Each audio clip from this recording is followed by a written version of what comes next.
Brought to you by ZX Cough Syrup.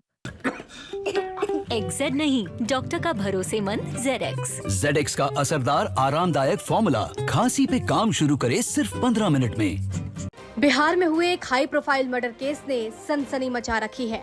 VIP chief Mukesh Saini के पिता जितन सहनी की हत्या कर दी गई, जिसके बाद से पुलिस के सामने ये बड़ी चुनौती बनी हुई है कि हत्यारे तक जल्द से जल्द पहुंचा जा सके।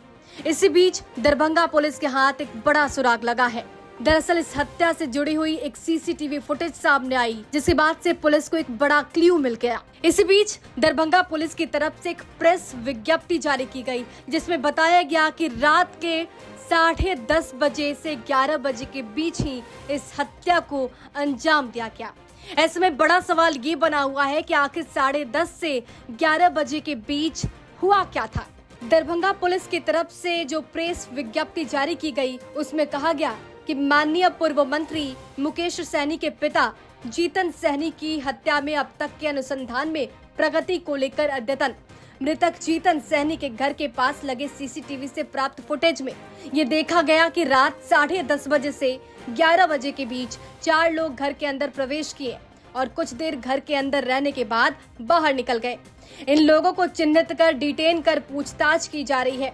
इनकी मोबाइल डिटेल, पूर्व की हिस्ट्री, मृतक के साथ लेन देन, देर रात्रि में घर में जाने का कारण, इन तमाम बिंदुओं पर इन लोगों से पूछताछ के साथ साथ अन्य लोगों से भी इन लोगों के बारे में जानकारी एकत्र की जा रही है। अभी तक की जांच में ये पाया गया है कि इनमें 2 लोगों ने मृतक से ब्याज पर पैसा उधार लिया था और इनमें से एक संदिग्ध ने अपनी मोटरसाइकिल भी मृतक के पास लोन की सिक्योरिटी के रूप में रखी हुई थी, जिसे छुड़ाने की बात करने ये लोग रात में गए थे। इनमें से 2 लोगों के साथ मृतक की 2 दिन पहले कहासुनी भी हुई थी, जिनमें दोनों संदिग्ध को सबक सिखाने की धमकी दी गई थी और अभी कई बिंदुओं पर जांच जारी है।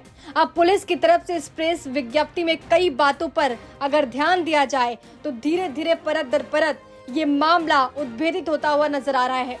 सबसे बड़ी बात यह है कि 10:30 बजे से 11 बजे के बीच उस घर में आखिर हुआ क्या, उस रात क्या कुछ बातचीत हुई, पुलिस इस मामले की तलाश में जुटी हुई है। इसके साथ ही मोटरसाइकिल किसकी है, पुलिस उस शख्स को चिन्हित कर मामले की जांच में जुटी हुई है। ब्यूरो रिपोर्ट, बिहार तक।